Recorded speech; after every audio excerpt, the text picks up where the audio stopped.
Good evening. It's a pleasure to welcome you in Brussels to move you on the road to precision medicine in psychiatry. Very happy to give the introduction to the second Global Summit on Precision Psychiatry. My name is Marion Leboyer. I think I know most of you, but maybe not all those that are listening to us online.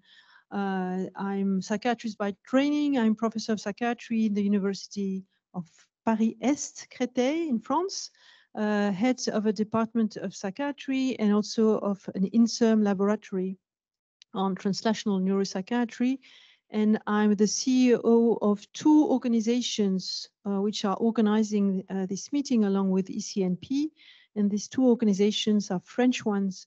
One is a non-profit foundation called Fondation FondaMental, and the other one is a big French-funded project towards the development of precision psychiatry. So just can't move my slides. Maybe this one. Wrong button. Just wanted to summarize the goals of this second Global Summit in Precision Psychiatry, for which we're all gathered tonight. We want to discuss with you the goals, the successes, and the challenges of precision psychiatry with all stakeholders that have accepted to join this meeting, and coming from regulatory and funding agencies, patient and caregiver associations, policymakers and decision makers, industry and academia, international associations, and journalists. So we have in person with us here in Brussels above more than 30 international experts in the field of precision psychiatry, and we are very happy and proud to let you know that we have above 700 participants participating online on the 3 coming days. So for all of those attending online, please could you write your questions in the chat box, and we'll have a discussion at the end of the 3 talks this evening, and same for tomorrow and the day after. To start with, I'd like to thank all of those that have really devoted lots of time and energy to organizing this summit. First, the Scientific Advisory Board, Martin Kass from Groningen, I'm trying to pronounce it well, University, and President of ECNP. Andy Miller, who came a long way from the States to be with us tonight, and Brenda Penix from Amsterdam University. Also want to thank the organizing committee, Véronique Briquet-Logier and Federico Cevoli from Fondation FondaMental, Marie-Hélène Soto, who is the program manager of the program project PROPSY in Precision Psychiatry, and Pavel Sviboda, who has chosen the hotel, organized everything around the meeting, and belongs to Neurocentury here in Belgium. We also have a very dedicated communication team who is going to organize all the expected outcomes, but also the press conference and all sorts of communication around the summit. Anne-Perrette Ficaja and Marine Louvrier from FondaMental, Constance Baudry, and Tom Parkhill from ECNP. And I also want to thank the early career scientists who are going to take notes during the 3 days meeting in order to be able to summarize what you're going to present to launch the discussion on Friday afternoon. And I want to thank Manish Jha from the States, Livia de Picker from Belgium, Femke Lammers from Amsterdam, and from King's College. We are fortunate to have 2 brilliant early scientist career, Luca Sforzini and Giulia Lombardo.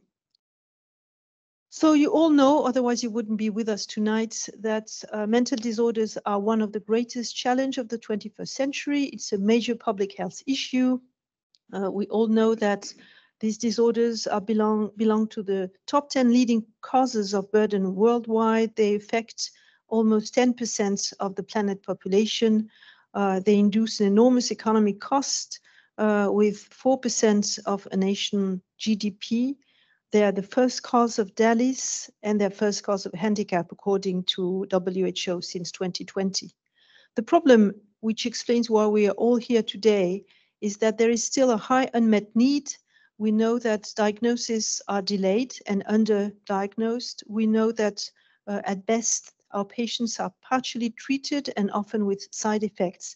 And we have no or very few innovations. So we need to do better. The reasons why we think and hope that precision psychiatry will help this is based on the reasons that are going to be described this evening to you of the failures of clinical trials in the past 50 years. First reason, the current categorical diagnosis that we use in everyday clinical practice and in research have yielded a good inter-rater reliability, but still no biological validity. They identify entities which are known to be very heterogeneous and overlapping. The second reason is that the endpoints used in clinical trials are still not objectively measurable, and they're not specific to any causal mechanism. And the treatment tested in clinical trials are not mechanism-based, and most of the drugs that we use have been discovered by serendipity. So the hope is that precision psychiatry will help us to identify the right treatment for the right patient at the right time. And this is because of the rules of precision psychiatry, which need or define the fact that we want and need to use an exact target for treatments, which should and must target a specific mechanism. Second, the patients should belong to specific subgroups that can be identified by enriched biological markers. And third, the measure of efficacy should be able to precisely target the mechanism of action of the treatment in the trial. So hope is described here. We want to move away from one size fits all, which is a very well-known slide, to go to haute couture à la française, if I may, where we hope to be able to give dress or clothes specifically for each person or each patient.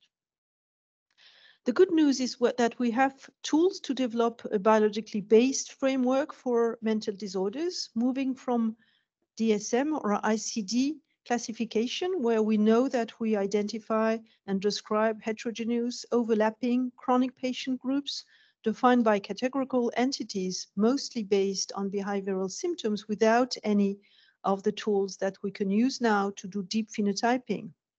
This deep phenotyping can help us to search for homogeneous clusters of patients who share common transdiagnostic signatures and could be based on the use, of course, of clinical data, but enriched with exposome, digital phenotyping, omics, brain imaging, and of course, artificial intelligence to identify algorithm.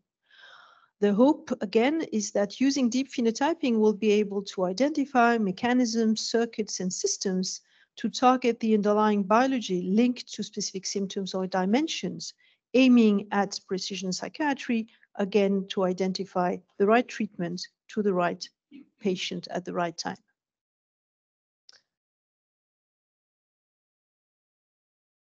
Motor problem. So we have tools, but we also have rules. So again, the rules are based on diagnosis, based on the selection of the right subgroup of patients using specific objective measurable biomarkers. And you're going to listen in particular tomorrow to some examples.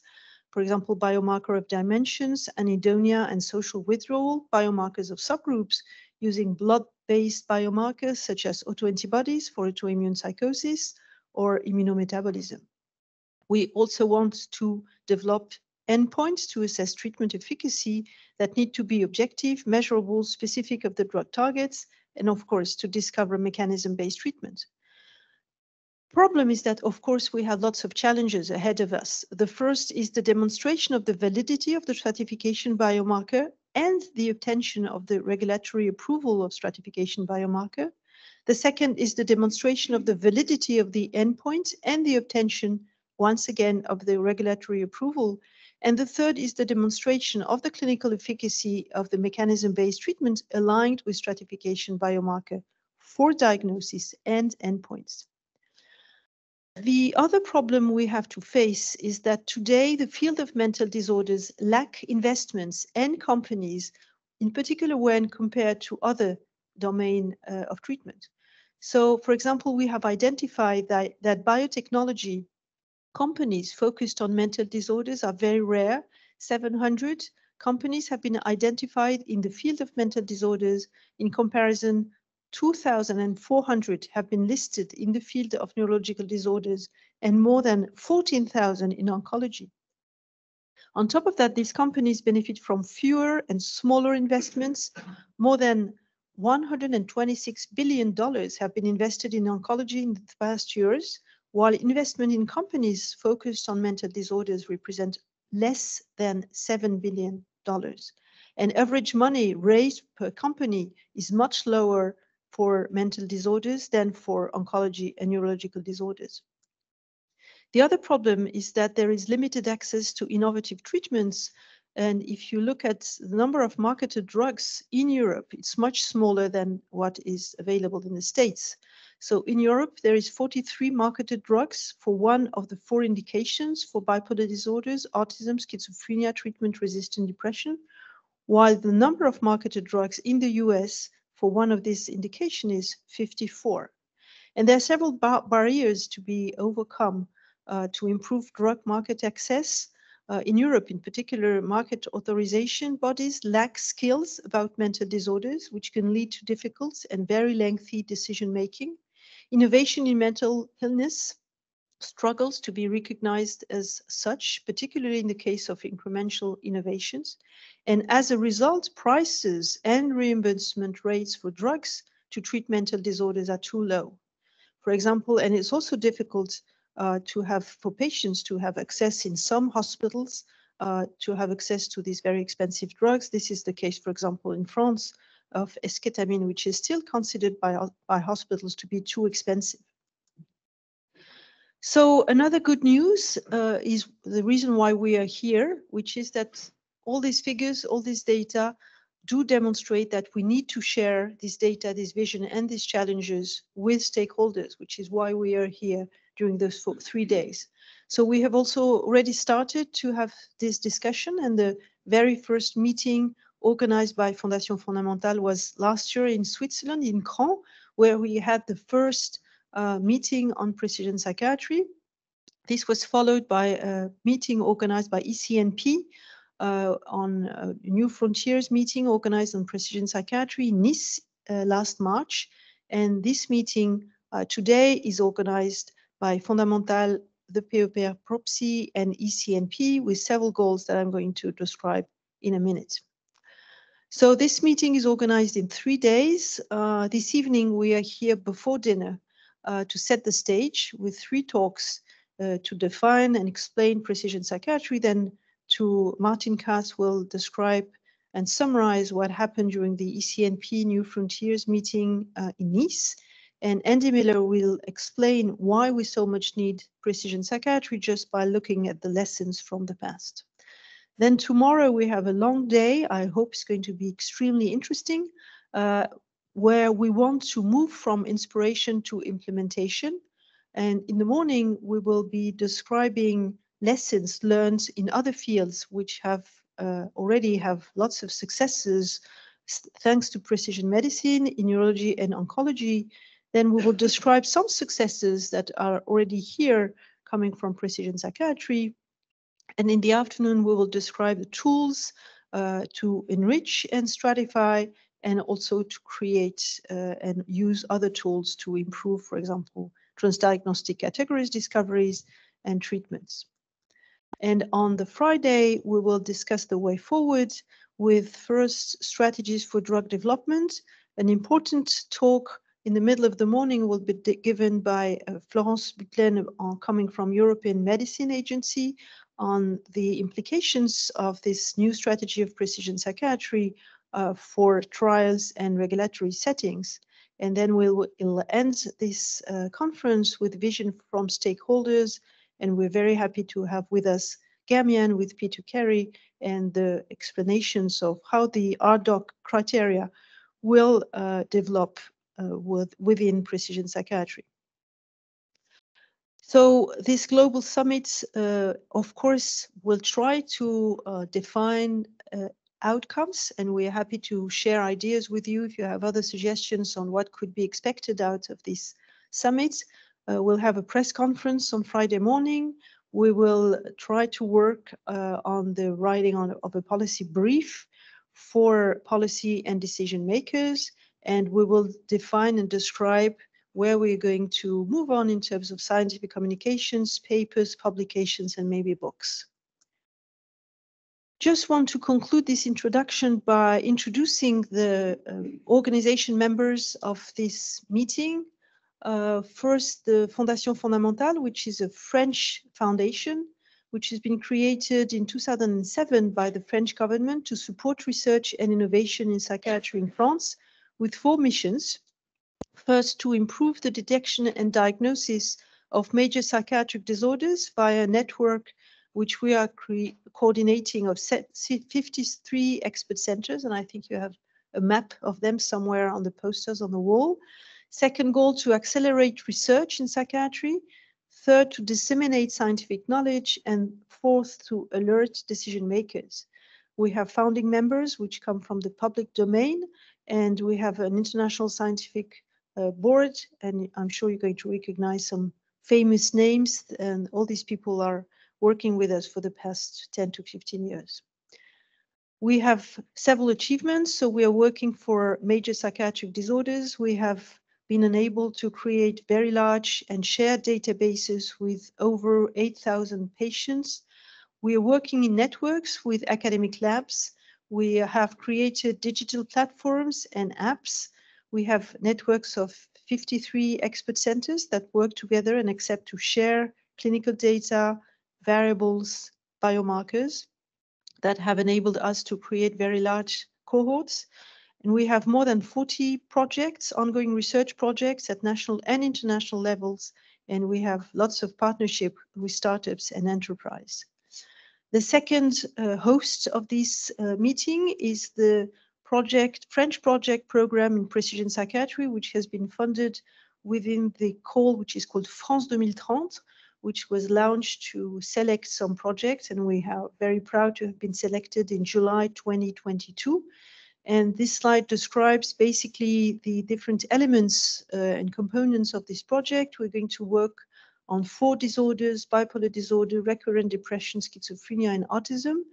The patients participating to this study are going to be recruited in the expert centers throughout the country. And they're going to have to be deeply phenotyped, both with clinical assessment, but also with several digital assessments, omics, genomics, metabolomics, proteomics, epigenetics, and immunology, and brain imaging. In parallel to this clinical study and the construction of this very large cohort, which is going to be called French Mind cohort, which will gather at the end of the project 10,000 patients and controlled, we will have a work package dedicated to animal models and to the exploration of the biomarkers discovered in the cohort. We then will have clinical trials based on the rules of precision psychiatry, so focusing on subgroups diagnosed with enriched biomarkers and with specific mechanisms. We will have a dedicated work package to enhance private-public partnership in the field of precision psychiatry, and we will have a very large action to engage users, healthcare professionals, and policymakers. So I hope with this introduction that you have a vague idea, or we share ideas about what is precision psychiatry, because this is one key action we have to make at the beginning of this meeting. And I'm very happy to give the floor now to Martin Cass, if you want to come at the floor. Thank you very much.